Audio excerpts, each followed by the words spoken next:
السلام علیکم.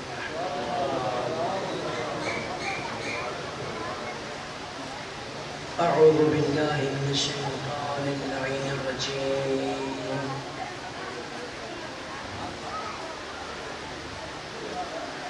بسم اللہ الرحمن الرحیم. الحمد للہ رب العالمین بارئ الخلائق اجمعین والصلاة والسلام على اشرف الانبیاء والمرسلین جد الحسن والحسین مولانا ومولا الثقلین ابی القاسم مصطفى محمد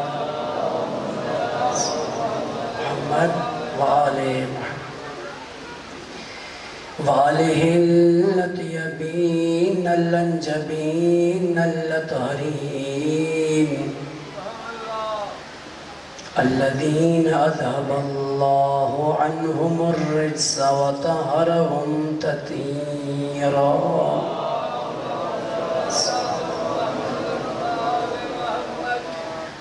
لا سیما امام زماننا ومقتدانا ومولانا بقیت اللہ فی العالمین.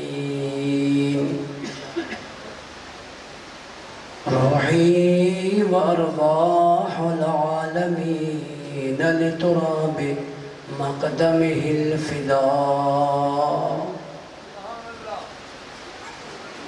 وعلى أصحابه المنتجبين الذين رضي الله عنهم ورضوا عنه ولعنة الله على القوم الظالمين من يوم عداوتهم إلى قيام يوم الدين. أما بعد فقد قال الله تبارك وتعالى في محكم كتابه الحكيم. بسم الله الرحمن الرحيم.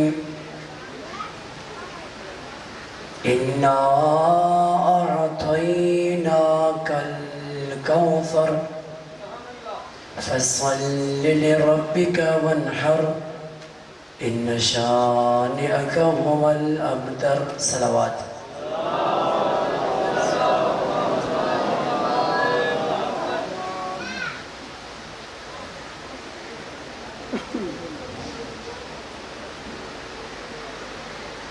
ارشاد باری تعالیٰ ہو رہا ہے اِنَّا أَعْطَيْنَاكَ الْكَوْثَرَ. اے حبیب ہم نے آپ کو کوثر عطا کی ہے. فَصَلِّ لِرَبِّكَ وَانْحَرْ. بس اس کے نتیجے میں آپ نماز پڑھیں اور قربانی دیں. اِنَّا شَانِئَكَ هُوَ الْأَبْتَرُ. اور بے شک آپ کا دشمن ابتر رہے گا. انتہائی اختصار کے ساتھ آج کی گفتگو سورہ کوثر کے ضمن میں انشاءاللہ رہے گی. قرآن مجید کا بظاہر سب سے چھوٹا سورہ لیکن جامعیت کے اعتبار سے گہرائی کے اعتبار سے پہچانا ہی اگر کہو کہ قرآن کا سب سے بڑا سورہ. الفاظ کے اعتبار سے قرآن کی چھوٹی ترین سورت لیکن مضمون کے اعتبار سے مطالب کے اعتبار سے مفہوم کے اعتبار سے قرآن کی سب سے بڑی سورت، سورہ کوثر۔ کیا کہا خدا نے؟ حبیب ہم نے آپ کو کوثر دی۔ اب یہاں پر لفظ کیا ہے؟ ہم۔ میں نے کہا، اللہ نے کیا کہا؟ ہم نے آپ کو کوثر دی۔ یہ نہیں کہا، میرے پاس سامنے علامہ صاحبان تشریف فرما ہے، یہ نہیں کہا حبیب انی اعطیت کل کوثر، میں نے تمہیں کوثر دی۔ کیا کہا؟ انا، ہم نے۔ اب خدا تو ایک ہے، جمع تو ہے نہیں، تو خدا نے کیوں کہا ہم نے؟ اب خدا نے قرآن میں بعض جگہوں پر ہم نے استعمال کیا ہے اور بعض جگہوں پر میں استعمال کیا۔ بعض ایسی آیتیں ہیں خدا نے کہا میں یہ کام کر رہا ہوں، جیسے کل کی مجلس میں عرض کیا تھا اکملت لکم دینکم، دین میں نے مکمل کیا، ہم نے کہا۔ وہاں پہ خدا نے ہم نہیں کہا، کیا کہا؟ میں نے دین مکمل کیا۔ اکملت، میں نے مکمل کیا۔ اتممت، میں نے نعمت تمام کی۔ ورضیت، اور میں دین اسلام پہ راضی ہوا۔ وہاں لفظ ہم نہیں ہے، وہاں لفظ میں ہے۔ اسی طرح سے انی جاعلک للناس اماما، ابراہیم میں تمہیں لوگوں کا امام بنا رہا ہوں، ہم نہیں کہا۔ آدم سے خطاب ہوا انی جاعل فی الارض خلیفہ، زمین میں خلیفہ میں بنا رہا ہوں، یہاں بھی ہم نہیں کہا۔ راز کیا ہے؟ کہیں پر ہم کہا ہے اور کہیں پر میں کہا ہے۔ ہم کیوں کہا ہے؟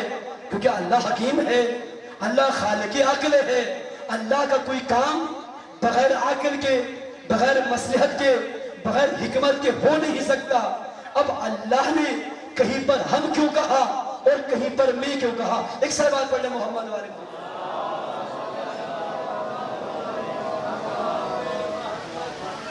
دیکھیں ہم کا استعمال کہاں ہوتا ہے اور میں کا استعمال کہاں ہوتا ہے؟ عربی کے اندر میں کے لیے ہے انا، اور ہم کے لیے نحن، میں اور ہم۔ تو یہ انا اور نحن کا استعمال کہاں پر ہوتا ہے؟ تو خداوند متعال بعض آیتوں میں ہم کہتا ہے اور بعض آیتوں میں میں کہتا ہے۔ تو اس کے راز سے علماء نے پردہ اٹھایا ہے کہ جہاں پہ کہ خدا میں کہاں کہتا ہے اور ہم کہاں، مطلب تھوڑا سخت ہے، اگر آپ ساتھ دیں گے انشاءاللہ بات سمجھ آئے گی آپ کو۔ بات سمجھ آ رہی ہے؟ اگر بولیں گے تو سمجھ آئے گی نا۔ جیسے اگر انسان کال میں لاتا ہے، اگلا بندہ کال کو اٹینڈ کرتا ہے تو بات ہوتی ہے نا۔ اب میں گفتگو کر رہا ہوں، آپ جواب دیں گے تو پتہ چلے گا بات سمجھ آ رہی ہے۔ علم خیر تو میرے پاس ہے نہیں، ماتھے والی گھڑی تو میں پڑھ نہیں سکتا۔ ایک سلوات پڑھ لیں محمد والے۔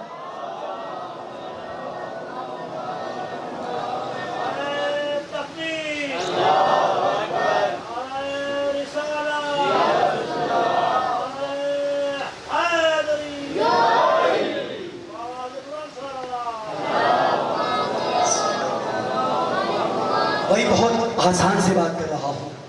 خدا نے کہیں پر میں کہا ہے اور کہیں پر ہم کہا ہے۔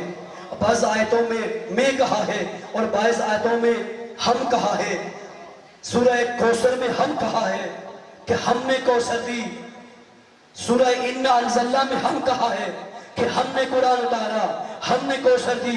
لیکن بعض آیتوں میں انی جاعل فی الارض خلیفہ، خلیفہ میں بنا رہا ہوں۔ انی جاعلک للناس اماما، امام میں بنا رہا ہوں۔ تو میں کہاں پہ ہے، ہم کہاں پہ ہے؟ تو علماء یہ کہتے ہیں کہ خدا جہاں پر اپنی توحید کا اظہار کر رہا ہو، خدا جہاں پہ اپنی وحدانیت کا اظہار کر رہا ہو، خدا جہاں پہ اپنی یکتائی کا اظہار کر رہا ہو، وہاں خدا کہتا ہے یہ کام میں نے کیا۔ یہ کام جہاں پہ خدا اپنی یکتائی کا. آپ لوگ وہاں دیکھ رہے ہیں شاید گفتگو یہاں سے ہو رہی ہے، وہاں نہیں ہو رہی. ایک صلوات پڑھ لیں محمد والے محمد پہ.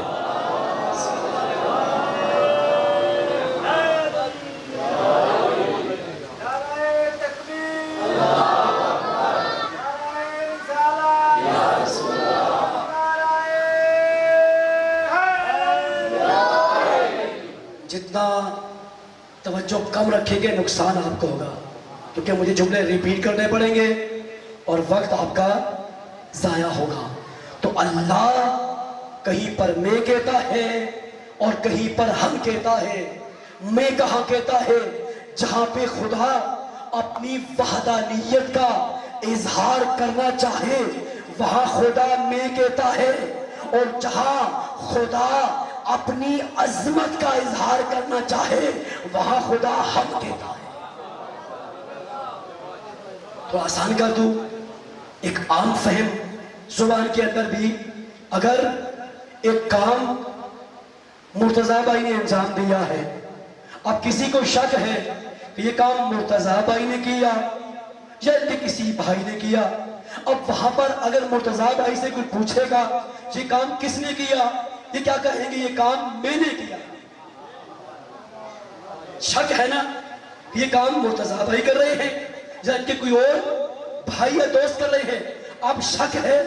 اب مرتضیٰ بھائی یہاں یہ نہیں کہیں گے یہ کام ہم نے کیا.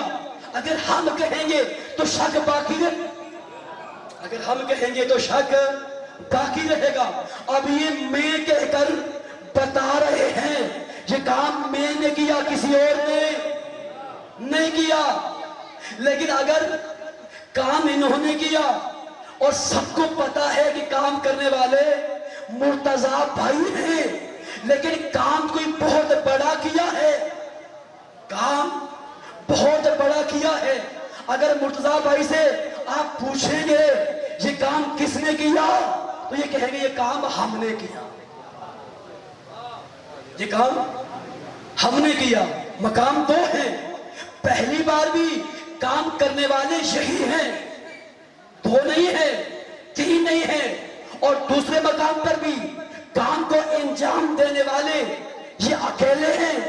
فرق کیا ہے؟ پہلی بار جو کیوں کہتے ہیں یہ کام میں نے کیا، اور دوسری بار کیوں کہتے ہیں یہ کام ہم نے کیا؟ پہلی بار اپنی اکائی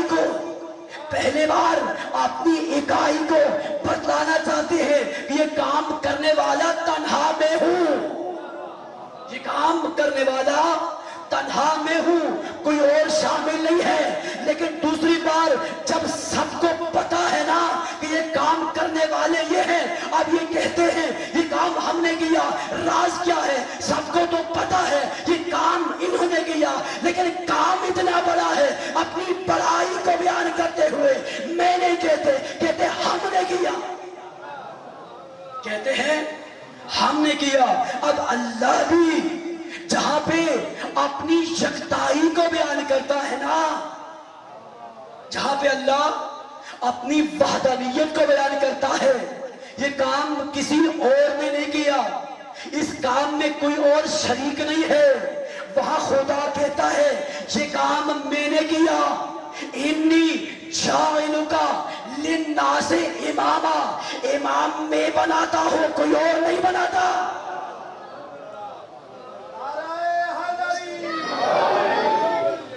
کل کی مجلس میں عرض کیا تھا نا کہ دو آئیڈیالوجیز ہیں، دو مکاتب ہیں، دو نظریات ہیں. ایک نظریہ یہ ہے کہ امام فقط خدا بناتا ہے، امام فقط خدا بناتا ہے، اور ایک نظریہ یہ ہے کہ امام لوگ بھی بنا سکتے ہیں. تو اللہ نے یہاں اگر ہم کہا ہوتا، اللہ نے اگر ہم کہا ہوتا تو شک برقرار تھا، ابہام باقی تھا. اب ہم میں نہیں معلوم کون شامل ہے، اللہ بھی شامل ہے، شاید غیر اللہ بھی شامل ہے. تو اللہ نے ہم کی جگہ پہ میں کہہ کر قیامت تک کی نسلوں کے لیے یہ سوال حل کر دیا، انی جاعل فی الارض خلیفہ، خلیفہ میں بناتا ہوں، اور انی جاعلک للناس اماما، امام میں بناتا ہوں، کوئی اور ایک صلوات پڑھ لے محمد والے. بات پہنچ رہی ہے سب تک؟ پچھلوں کو سمجھ آ رہی ہے بات کی؟ اللہ نے کیا کہا کہیں پر؟ یہاں پر اظہار وحدانیت ہو رہا ہے، یہاں پہ اظہار توحید ہو رہا ہے، یہاں پہ اظہار یکتائی ہو رہا ہے. لیکن اب مقام ثانی کیا ہے؟ دوسرا مقام کیا ہے؟ جہاں خدا کہتا ہے ہم. جیسے سورہ کوثر میں اللہ نے کیا کہا؟ ہم نے کوثر دی. یہاں میں نے کہا ہم نے کوثر دی. مثال ذہن میں رہے، یہ کام ہم نے کیا. یہ ہم کہاں پہ ہوتا ہے؟ یہ ہم کہاں پہ ہوتا ہے؟ تو اللہ جہاں پر اپنی توحید بتلانا چاہے تو میں کہتا ہے، اور جہاں پہ اپنی عظمت بتانا چاہے، اپنی عظمت بتانا چاہے کہ جو کام میں کر رہا ہوں یہ چھوٹا کام نہیں ہے، یہ اللہ عظیم یہ کام کر رہا ہے، یہ اللہ عظمتوں کے ساتھ یہ کام کر رہا ہے، یہ اللہ اپنی ساری بڑائی کے ساتھ یہ کام کر رہا ہے. جو کام اللہ کر رہا ہے یہ چھوٹا کام نہیں، یہ بہت بڑا کام کر رہا ہے. تو اللہ وہاں پر کہتا ہے یہ کام ہم کر رہے ہیں، یہ کام ہم کر رہے ہیں. اب ہم دیکھتے ہیں اللہ نے کیا کہا؟ اِنَّا أَعْطَيْنَاكَ الْكَوْثَرَ. حبیب ہم نے آپ کو کوثر دی. یعنی چیز اتنی بڑی ہے، چیز جو اللہ نے رسول کو جو چیز عطا کی ہے وہ چیز اتنی بڑی ہے کہ اس چیز کی عظمت بتلاتے ہوئے اللہ کہتا ہے یہ کام کرنے والا حبیب تجھے کوثر ہم نے دی، تجھے کوثر ہم نے دی. یہ اتنی گراں بہا چیز ہے، اتنی قیمتی ترین چیز ہے، اتنی عظیم ترین چیز ہے کہ اللہ عظیم اپنی بڑائی کے ساتھ، اپنی عظمت کے ساتھ، اپنی رفت کے ساتھ، اپنی بڑائی کے ساتھ مصطفیٰ کو بتا رہا ہے حبیب کوثر دینے والے ہم ہیں. ایک صلوات پڑھ لے محمد والے.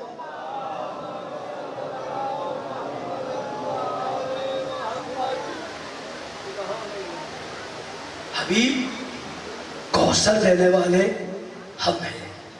اب دیکھیں یہ کیا چیز ہے جو اللہ دے رہا ہے اور جس کو دی جا رہی ہے وہ کون؟ اِنَّا أَعْطَيْنَاكَ الْكَوْثَرَ. یہاں کوثر عطا کی جانے والی چیز ہے. اب اس سے پہلے کہ ہم اس چیز کی حقیقت جانیں، اس چیز کی عظمت جانتے ہیں. یہ کوئی معمولی چیز نہیں ہو سکتی. کیوں؟ اس لیے دینے والا کون؟ اللہ. دینے والا کون؟ اللہ. اور اللہ بھی اپنی عظمت کے ساتھ اظہار کر رہا ہے. بس یہ چھوٹی چیز نہیں ہے. اور پھر جس کو دی جا رہی ہے وہ بھی کوئی معمولی ہستی نہیں، جس کو دی جا رہی ہے وہ بھی معمولی ہستی نہیں. دینے والا اللہ رب العالمین، دینے والا اللہ رب العالمین. اور جس کو دی جا رہی ہے وہ محمد رحمت للعالمین. دینے والا بھی بے مثل و بے نظیر، جس کو دی جا رہی ہے وہ بھی بے مثل و بے نظیر. تھوڑا اور آسان کر دوں، ایک تحفہ دینے والا انسان ہوتا ہے، ایک تحفہ لینے والا ہوتا ہے. تحفہ دینے والا اگر عام انسان ہوگا تو تحفہ بھی عام ہوگا، تحفہ بھی عام ہوگا. لیکن اگر تحفہ دینے والا انسان بڑا ہوگا تو تحفہ بھی بڑا ہوگا. جتنا جتنا تحفہ دینے والے کا مقام بڑھتا جائے گا تحفے کا مقام بھی بڑھتا جائے گا. ایک عام انسان تحفہ دیتا ہے، ممکن ہے ایک کپڑا ایک لباس ہدیہ کر دے، جوتوں کی چوڑی ہدیہ کر دے، ہاں ایک گھڑی ہدیہ کر دے. لیکن اگر تحفہ دینے والا کوئی گاؤں کا چودھری ہو تھوڑا تحفہ بڑا ہوگا. اگر تحفہ دینے والا MP ہو تحفہ تھوڑا اور بڑا ہوگا. اگر وزیر اعلیٰ ہو، اگر وزیر اعلیٰ ہو تو پھر تحفہ معمولی نہیں ہوگا، حتماً یا تو گاڑی ہونی چاہیے یا پھر لیپ ٹاپ ہونا چاہیے۔ کبھی آپ نے سنا ہے کہ شہباز شریف نے یا پھر آج کل کے وزیر اعلیٰ نے کسی کو ایک کپڑے کا جوڑا دیا ہو؟ کیوں؟ اس لیے کہ چونکہ دینے والے بڑے ہیں تو تحفہ بھی کیا ہوگا؟ بڑا ہوگا۔ تو تحفے کا مقام بڑھتا ہے تحفہ دینے والے کے ساتھ۔ تو اگر ایم پی ہے تحفہ اتنا بڑا ہوگا، اگر وزیر اعظم ہے تحفہ اتنا بڑا ہے۔ لیکن اب مقابلے میں لینے والا کون ہے؟ ممکن ہے آدمی بڑا ہو لیکن لینے والا چھوٹا ہو، ممکن ہے آدمی بڑا ہو لیکن لینے والا چھوٹا ہو، ممکن ہے ہم کہیں دینے والا بڑا تھا لیکن لینے والا چھوٹا تھا اس لیے عام سا تحفہ دے دیا۔ لیکن جب دینے والا بھی بڑا ہو اور لینے والا بھی بڑا ہو تو تحفہ معمولی نہیں ہو سکتا، تحفہ عام نہیں ہو سکتا۔ اب یہاں تحفہ دینے والا کون ہے؟ خالق کائنات۔ تحفہ دینے والا کون ہے؟ خالق کائنات۔ تحفہ لینے والا کون ہے؟ کائنات کی عظیم الشان ہستی محمد عربی۔ تحفہ دینے والا رب العالمین ہے، تحفہ دینے والا رب العالمین ہے اور تحفہ لینے والا رحمت للعالمین ہے۔ تو تحفہ بھی ایسا ہونا چاہیے کہ رحمت للعالمین کے لیے رحمت ہونی چاہیے۔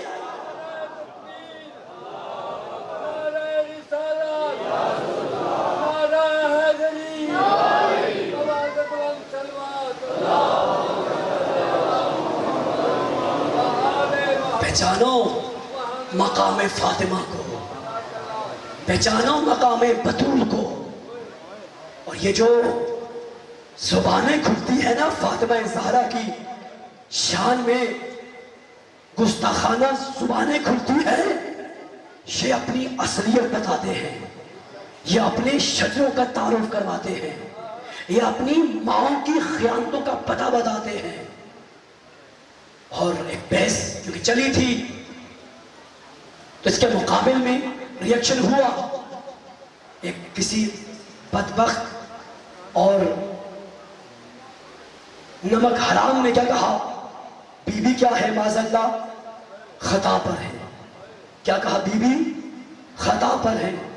اس کے جواب میں بہت سارے لوگوں نے جواب دیا اور کہا بی بی خطا پر نہیں ہے، بی بی حق پر ہے۔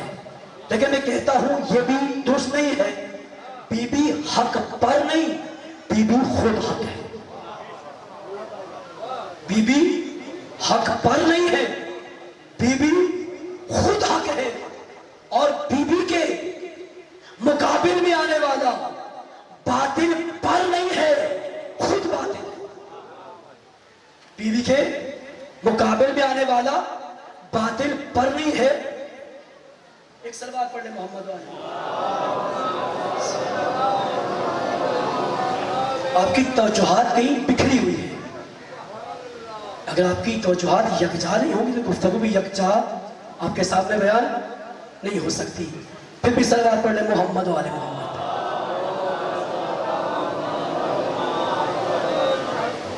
خیر فاطمہ کون ہے؟ ہدیہ الہی۔ فاطمہ کیا ہے؟ عطیہ الہی۔ قرآن ہے نا اِنَّا أَعْطَيْنَاكَ الْكَوْثَرَ کہ حبیب میں آپ کو کوثر ہدیہ کر رہا ہوں، میں آپ کو کوثر عطا کر رہا ہوں۔ بس بی بی کیا ہے؟ ہدیہ الہی ہے۔ بی بی کیا ہے؟ عطیہ الہی ہے۔ بی بی کیا ہے؟ تحفہ الہی ہے۔ فاطمہ مصطفیٰ کے لیے فقط بیٹی نہیں ہے، فاطمہ مصطفیٰ کے لیے فقط دختر نہیں ہے، فاطمہ نبی کے لیے تحفہ الہی ہے۔ یہی وجہ ہے جو محمد مصطفیٰ فاطمہ کے استقبال میں کھڑے ہوتے تھے نا، تاریخ کے سارے مورخ، تاریخ کے سارے محقق، تمام انسان اس بات پہ حیران و پریشان نظر آتے ہیں کہ یہ کیا ہے کہ بیٹی آتی ہے اور باپ استقبال میں کھڑا ہو جاتا ہے۔ یہ بیٹی کا استقبال باپ کیوں کر رہا ہے؟ باپ پر لازم نہیں ہے، بیٹی پر لازم ہے جو باپ کا استقبال کرے. پھر باپ بھی عام باپ نہیں ہے، باپ بھی ہے اور رسول بھی ہے. تو پھر حق یہ ہے کہ فاطمہ کھڑی ہو. رسول کو کھڑا نہیں ہونا چاہیے، لیکن راز کیا ہے کہ رسول کیوں کھڑا ہو رہا ہے؟ اپنی رسالت کے ساتھ، اپنی امامت کے ساتھ، اپنی عصمت کے ساتھ، اپنی خاتمیت کے ساتھ، اپنی ابوت کے ساتھ باپ بن کر بھی کھڑا ہو رہا ہے، رسول بن کے بھی کھڑا ہو رہا ہے، نبی بن کے بھی کھڑا ہو رہا ہے. راز کیا ہے؟ راز سورہ کوثر بتاتی ہے کہ یہ باپ بیٹی کے استقبال میں کھڑا نہیں ہو رہا، بلکہ محمد عربی تحفہ الہی کے استقبال میں کھڑا. رسول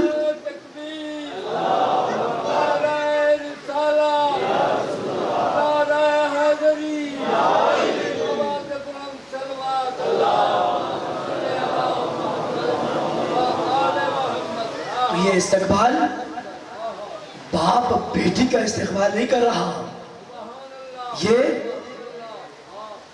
رسول تحفہ الہی کا احترام کر رہا ہے، تحفہ الہی کے احترام میں کھڑا ہو رہا ہے. جب فاطمہ نبی کی بارگاہ میں آتی ہے تو رسول بیٹی سمجھ کے کھڑے نہیں ہوتے، بلکہ تحفہ الہی سمجھ کے استقبال میں کھڑے ہوتے ہیں. کیوں؟ اس لیے کوئی اگر آپ کو تحفہ عطا کرے، کوئی بڑی شخصیت آپ کو تحفہ عطا کرے، آپ بیٹھ کے تحفہ نہیں لیں گے، آپ کھڑے ہو جائیں گے. اب رسول فاطمہ کو اللہ کا تحفہ سمجھ کے ہوتے تھے، فاطمہ کو اللہ کا تحفہ سمجھ کے کھڑے ہوتے ہیں، اللہ کا ہدیہ سمجھ کے کھڑے ہوتے ہیں، اللہ کا عطیہ سمجھ کے کھڑے ہوتے ہیں. اور میں کہتا ہوں کہ بیوی کے جو فضائل ہیں، یہ فضائل بشر کے ادراک سے بالا ہے، بشر کے تصور سے بالا ہے. جہاں انسانیت کا پرندہ پر نہیں مار سکتا، وہاں بیوی کے فضائل شروع ہوتے ہیں. کیوں؟ کون بیوی ہے جس کی تشبیہ سورہ قدر کے ساتھ ہے، شب قدر کے ساتھ ہے؟ حدیث ہے کہ بیوی کی شباہت شب قدر کے ساتھ ہے. شب قدر کی ایک تعبیر کیا ہے؟ جناب فاطمہ زہرا ہے. اب اس کے اندر علماء کی بحثیں ہیں، ایک ایک لفظ میں بحث ہے کہ کیوں شب قدر کی تعبیر بیوی ہے. اس کے اندر ایک نقطہ یہ ہے کہ جیسے وما ادراک ما لیلۃ القدر، کہ شب قدر انسانوں کے ادراک سے بالا ہے، تو اسی طرح بیوی کی شان بھی انسانوں کے ادراک سے بالا ہے. اور ایک لقب بیوی کا کیا ہے؟ ام الائمہ. کیا لقب ہے؟ ام الائمہ، اماموں کی بھی ماں، اماموں کی بھی ماں. اب عربی کے اندر لفظ ام اور لفظ امام کا مادہ روٹ ایک ہے. تو جو کرے بات پہ، امام اور ام دونوں کا کیا ہے؟ مادہ ایک ہے. امام کیا ہے؟ اما یا امو سے ہے، اور ام بھی کیا ہے؟ اما یا امو سے ہے. اس کا معنی کیا ہے؟ جس کی اقتدا کی جائے، جس کی پیروی کی جائے. چونکہ امام کی بھی پیروی کی جاتی ہے اور ماں کی بھی اولاد پیروی کرتی ہے، ماں اولاد کے لیے پناہ گاہ ہوتی ہے، ماں کی اولاد پیروی کرتی ہے، اتباع کرتی ہے. اب بیوی کس کی ماں ہے؟ اماموں کی ماں ہے. بیوی کس کی ماں ہے؟ آئمہ کی ماں ہے، امام کی ماں ہے. اب امام کون ہے؟ امام کون ہے؟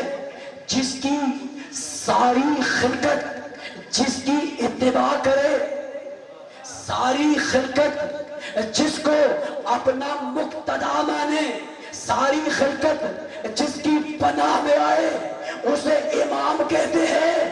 اور امام جس کی پناہ میں جائے اسے زہرا کہتے ہیں.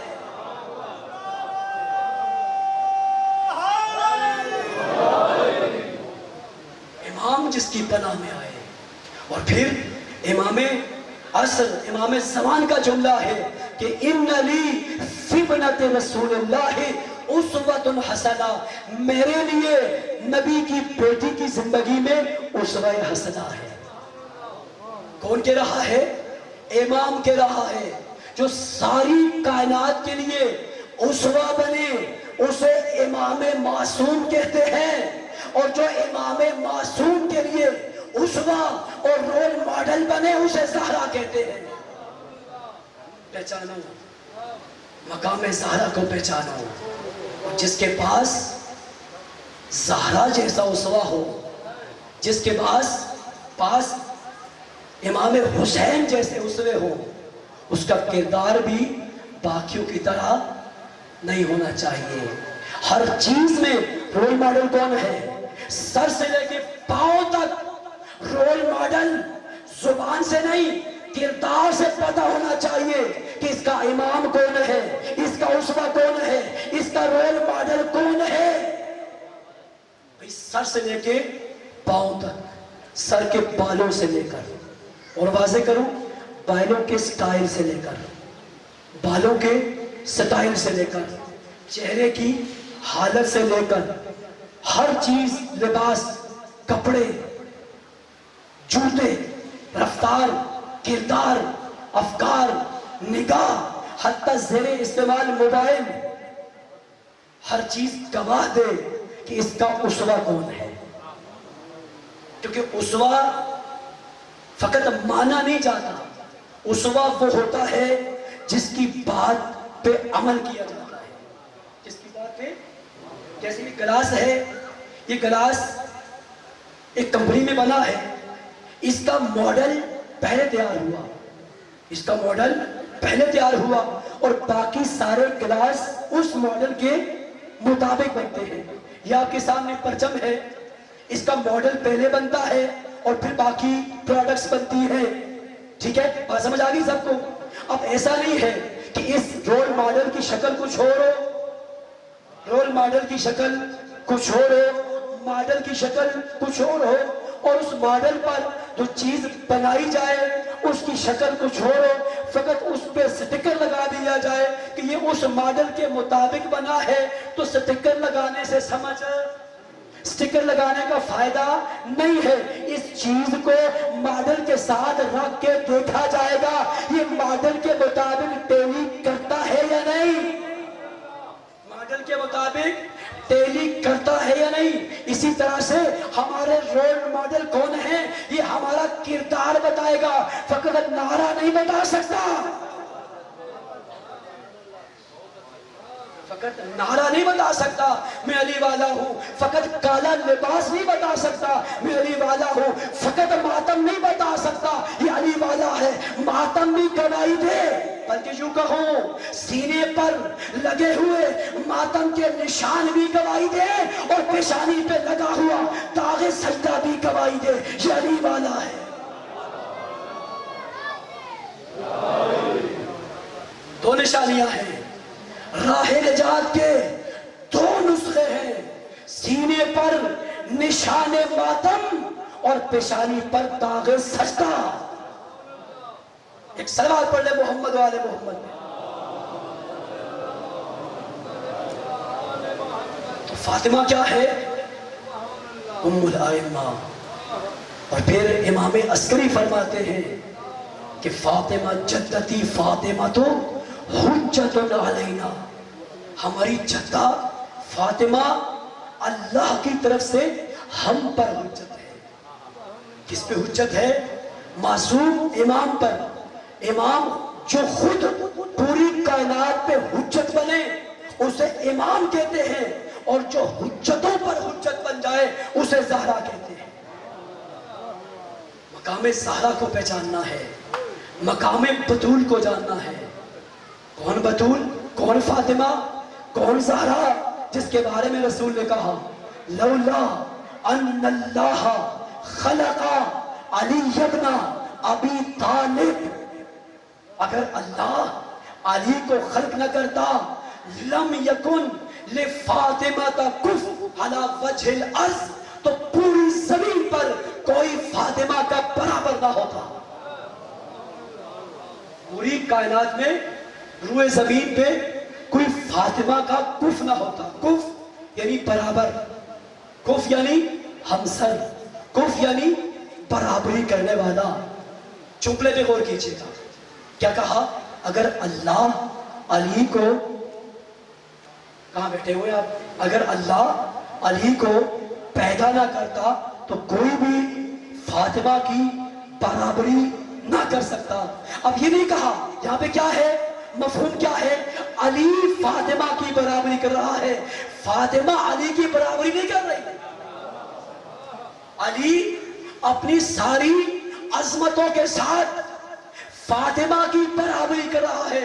اب پہلے علی کو پہچاننا ہے کہ علی کون ہے, پھر سمجھ آئے گی کہ علی کا برابر کون ہے, علی کی برابری کیا ہے. ایک صلوات پڑھ لیں محمد والے محمد.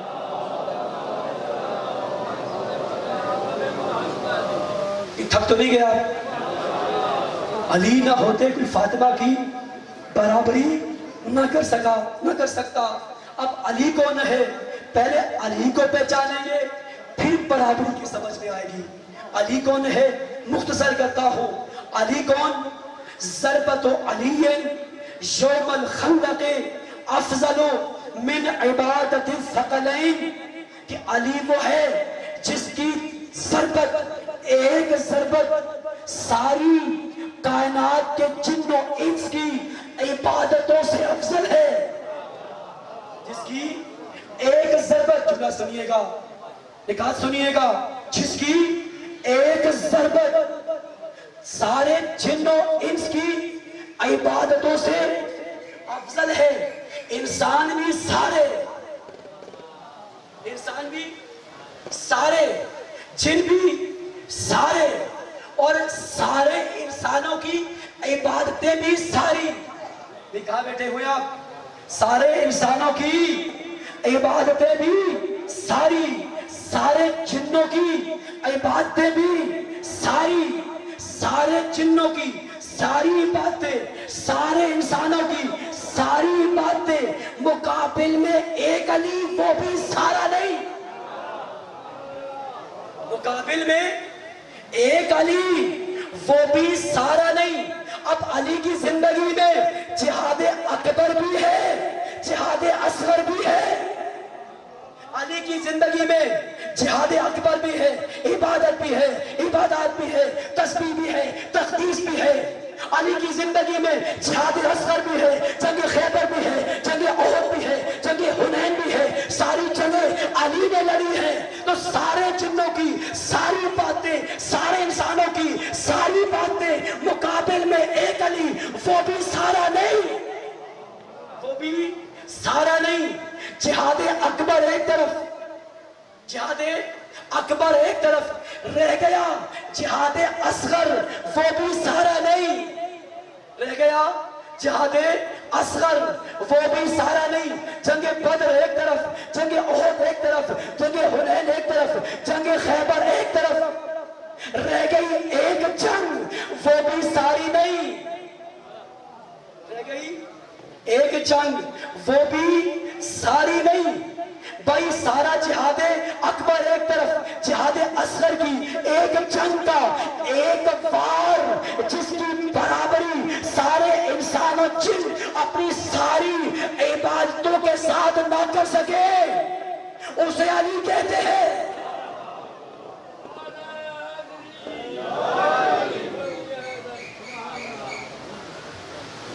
دیکھیں ساری عبادتیں, ساری عبادتیں, سارے انسانوں کی, سارے جنوں کی ساری عبادتیں علی کے ایک وار کی برابری نہ کر سکے, علی کے ایک وار کی برابری نہ کر سکے.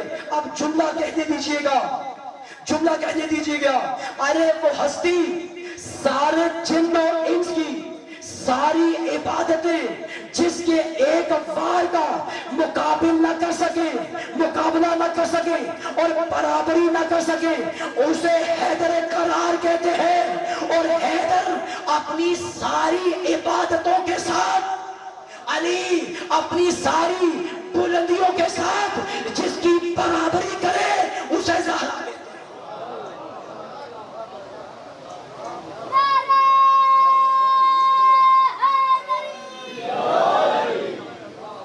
سمجھ میں آیا؟ سارے جن، سارے انسان، ساری عبادتیں جس کی ایک ضربت کی برابری نہ کر سکے وہ علی ہے، اور وہ علی جو اپنی ساری عظمتوں کے ساتھ، اپنی ساری عبادتوں کے ساتھ جس کی برابری کر رہا ہے، وہ کون ہے؟ زہرا۔ صلوات پڑھ لیں محمد والے۔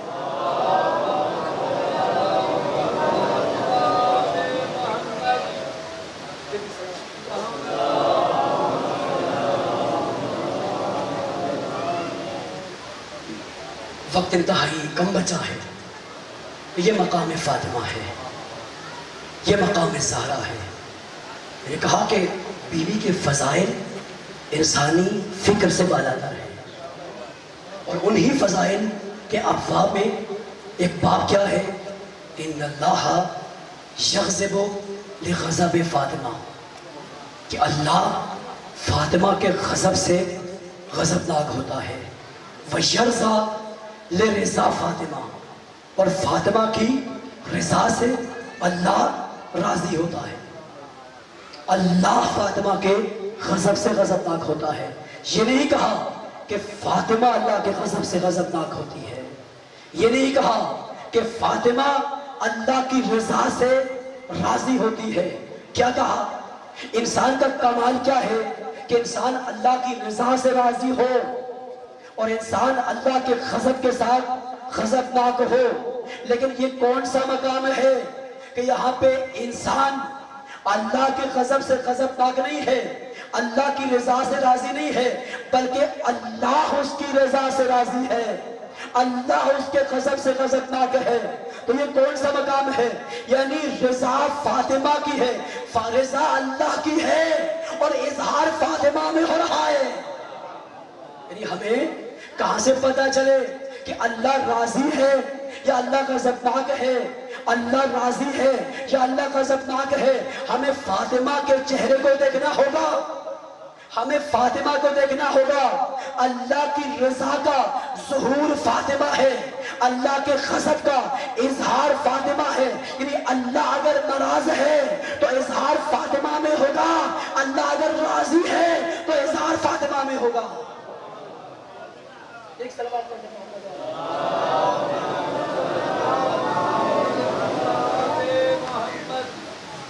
بیٹھے ہوئے گلے کے ساتھ واقعی گفتگو بہت مشکل ہوتی ہے، لیکن انشاءاللہ آپ ساتھ دیں گے تو انشاءاللہ اپنی گفتگو کو منزل تک پہنچاؤں گا۔ تو فاطمہ کون ہے؟ جس کی رضا سے اللہ راضی ہوتا ہے، اور یہ فارمولہ دیا ہے، رضی اللہ کا فارمولہ دیا ہے۔ رضی اللہ کون؟ اللہ کس سے راضی ہوگا؟ اللہ کو راضی کرنے کے لیے ڈائریکٹ اللہ تک چھلانگیں نہیں لگانی، اللہ کو راضی کرنے کے لیے دہلیز بطول پہ آنا ہوگا، اللہ کو راضی کرنے کے لیے بطول کو صدیقہ ماننا ہوگا، اللہ کو راضی کرنے کے لیے بطول کا دعویٰ قبول کرنا ہوگا، اللہ کو راضی کرنے کے لیے بطول کا مطالبہ ماننا پڑے گا، اللہ کو راضی کرنے کے لیے بطول کے مطالبے پر جو کچھ مانگا ہے وہ دینا پڑے گا۔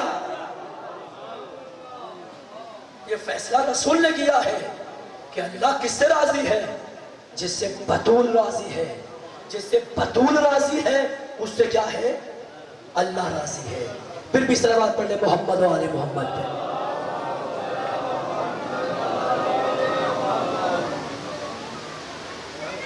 10 سے 12 منٹ میرے پاس باقی ہے۔ یہ عجیب مقام ہے معصومین کا کہ راضی اللہ ہو رہا ہے لیکن اظہار بطول ہے۔ آپ ایک آسان کر دوں اگر، اور یہ سب نور واحد ہے، علی ہے، فاطمہ ہے، سبھی ایک مقام کے حامل ہیں، تبھی تو کہا نا علی وجہ اللہ ہے، علی اللہ کا چہرہ ہے، علی عین اللہ ہے، علی اللہ کی آنکھ ہے، علی لسان اللہ ہے، علی اللہ کی زبان ہے، علی اللہ کی زبان ہے، اور قرآن اللہ کا کلام ہے۔ علی اللہ کی زبان ہے اور قرآن اللہ کی کا کلام ہے۔ اور یہ جو کہا کہ علی بولے تو قرآن بنے، یہ کوئی تعجب کی بات نہیں۔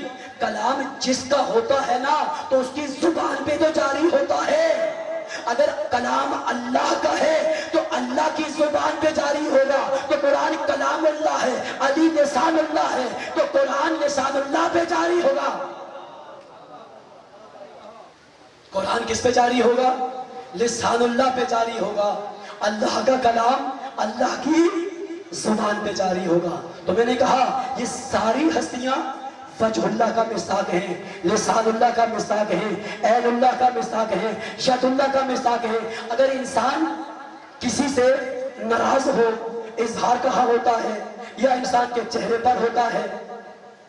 بہت گہرا جملہ ہے، جب انسان کسی سے ناراض ہو تو اظہار کہاں ہوتا ہے؟ مجھے کیسے پتا چلے کہ بڑے شاہ صاحب کسی سے ناراض ہو گئے ہیں، کسی سے ناراض ہو گئے ہیں؟ یا ان کی ناراضگی کا اظہار یا چہرے پر ہوگا، یا آنکھ پر ہوگا، یا ہاتھ پر ہوگا، یا زبان پہ ہوگا؟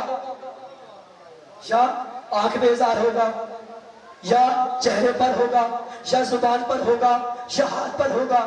یہ انسان کسی سے ناراض ہوتا ہے، یا اس کی ناراضگی آنکھوں میں آتی ہے، یا چہرے میں آتی ہے، یا پھر زبان سے اس کو کچھ جملے بولتا ہے، غصے میں کچھ جملے بولتا ہے، ہمیں سمجھ آتی ہے یہ شخص فلاں سے غضبناک ہے۔ اگر ناراضگی اور پڑ جائے تو اظہار پھر ہاتھ سے ہوتا ہے۔ ناراضگی اگر اور پڑ جائے اظہار کس سے ہوتا ہے؟ ہاتھ سے ہوتا ہے۔ ارے ہمیں کیا معلوم ہو، کیسے معلوم ہو کہ اللہ کس سے راضی ہے؟ ہمیں کیسے معلوم ہو کہ اللہ کس سے راضی ہے؟ اب اظہار کہاں ہوگا؟ یا وجہ اللہ میں ہوگا، یا عین اللہ میں ہوگا، یا لسان اللہ میں ہوگا، یا ید اللہ سے ہوگا؟ یا کیا ہے؟ ید اللہ سے ہوگا۔ اب اگر علی کے ہاتھ میں تلوار ہے اور علی مر گئے حق و باطل میں، کسی بھی جنگ میں ٹوٹ پڑے، تو یہ نہ سمجھو کہ علی وار کر رہا ہے، بلکہ یہ سمجھو یہ غضب الہی کا نزول ہو رہا ہے۔ کیا ہے؟ غضب الہی کا ظہور ہو رہا ہے۔ پہچانے شان معصوم، معصوم کا چہرہ غضب الہی کا ظہور ہے، اور معصوم کا چہرہ رضا الہی کا ظہور ہے۔ اور یہی بات ہے، کربلا میں دو گروہ آمنے سامنے ہیں، ایک معصوم کو راضی کرنے والے اور ایک معصوم کو غضبناک کرنے والے۔ عزیزو، آج 6 محرم اور یہ منسوب ہے امام حسین کے اس ننھے شہزادے کے ساتھ جسے یہ معلوم ہی نہیں تھا کہ تیر کھا کے کوئی ہنستا ہے یا روتا ہے۔ عزیزو، 10 محرم آ چکی، امام کے انصار و اعوان اور عزیز و اقارب ایک ایک کر کے میدان میں شہید ہوتے رہے۔ ایک وقت ایسا آیا عباس بھی شہید ہو گئے، اکبر بھی شہید ہو گئے، قاسم بھی شہید ہو گئے، لیکن حسین کی قربانی کی لسٹ ابھی مکمل نہیں ہوئی تھی۔ اس لسٹ میں ایک نام باقی تھا، جو نام رباب کے 6 ماہے کا علی اصغر کا نام تھا۔ کہتے ہیں بس ایک وقت آیا جب امام حسین نے رباب سے کہا، رباب میرے شہزادے کو تیار کرو۔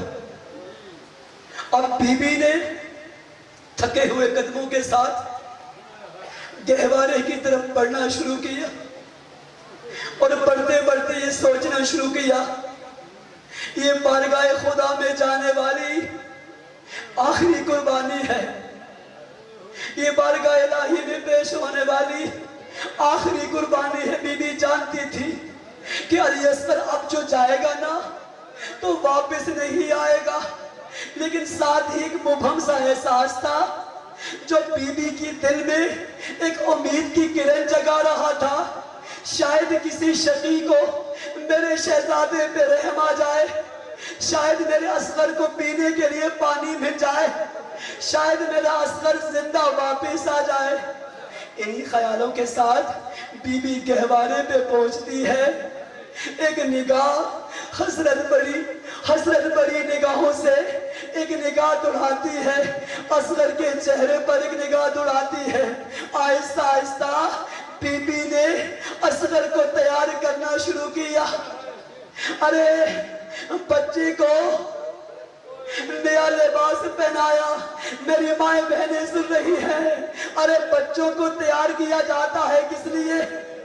کسی خوشی کے لیے کہ ہمارا بچہ زندہ رہے، ہمارا بچہ سالم رہے۔ یہ کون سی ماں ہے جو اپنے ننھے سے بچے کو مقتل میں جانے کے لیے بھیج رہی ہے؟ کہتے ہیں اتنے میں امام حسین کا استغاثہ بلند ہوا، حل من ناصر ینصرنا، اور ہے کوئی مجھ حسین غریب کی مدد کرنے والا، حل من مغیث یغیثنا، اور ہے کوئی ہماری فریاد رسی کرنے والا۔ کہتے ہیں جو ہی اصغر نے استغاثہ سنا، اپنے آپ کو جھولے میں پلٹا دیا۔ ارے رباب نے پریشانی سے بچے کو اپنے سینے سے لگایا۔ امام حسین نمودار ہوئے، کہا بی بی اصغر کو مجھے پکڑاؤ، اب اصغر کا آخری وقت آ چکا ہے۔ اب امام حسین اپنے چھوٹے ننھے شہزادے کو لے کے مقتل کی طرف آگے بڑھے۔ آخری جملے ہیں عزیزو، انتہائی سخت وقت ہے حسین کا، حسین پہ انتہائی کڑا وقت ہے۔ ارے چھوٹا بچہ پانی مانگ رہا ہے، خدا وہ وقت نہ لائے انسان اشکیا میں گرفتار ہو اور بچہ کوئی چیز مانگ رہا ہو، وہ چیز دستیاب نہ ہو۔ اب حسین مظلومیت کی صدا بن کے دشمن کے سامنے آتے ہیں اور کہتے ہیں اے فوج اشکیاء، ارے دیکھتے نہیں ہو کیف یتلذا، یہ بچہ پیاس سے کیسے تڑپ رہا ہے، یہ بچہ کیسے پیاس کی شدت سے تڑپ رہا ہے۔ عزیزو کیا ہوا؟ اتنے میں حرملہ نے تیر چھوڑا، تیرے سے شعبہ۔ میں کہتا ہوں اے ظالم، اگر تو نے مارنا ہی ہے نا، اکبر کی موت ہی چاہتا ہے نا، کچھ لحظے صبر کر لے، اصغر خود ہی تڑپ کے مر جائے گا، ارے تیر مارنے کی نوبت نہیں آئے گی۔ اور ظالم اگر تو نے تیر ہی مارنا ہے نا تو کوئی ہلکا سا تیر اٹھا کے مار، ارے تیرے سے شعبہ کیوں چلا رہا ہے؟ ارے کیوں تیر چلایا ہے؟ جانتے ہو چھوٹا سا بچہ ہے، یہ 3 شاخہ تیر کیوں چلایا؟ علماء کہتے ہیں یہ 3 شاخہ تیر اصغر کے گلے میں نہیں چلایا، یہ 3 شاخہ تیر اس حرملہ ملعون نے امام حسین کے جگر میں پیوست کیا۔ یہ تیر علی اصغر کے گلے میں نہیں لگا، یہ حسین کے جگر میں لگا ہے۔ کیا ہوا؟ تیر کا چلنا تھا من اللدن الى اللدن، ایک کان سے نکلا دوسرے کان سے باہر آیا۔ عزیزو علی اصغر کے گلے سے خون کا فوارہ بے نکلا، اس خون کو حسین نے اپنے چلو میں لیا، آسمان کی طرف پھینکنا چاہا، آسمان نے قبول نہ کیا، زمین پہ ڈالنا چاہا، زمین نے قبول نہ کیا۔ راضی ان کا آسمان تو ہے، راضی زمین نہیں، ان کا آسمان تو ہے، راضی زمین نہیں، اصغر تیرے خون کا ٹھکانہ کہیں نہیں۔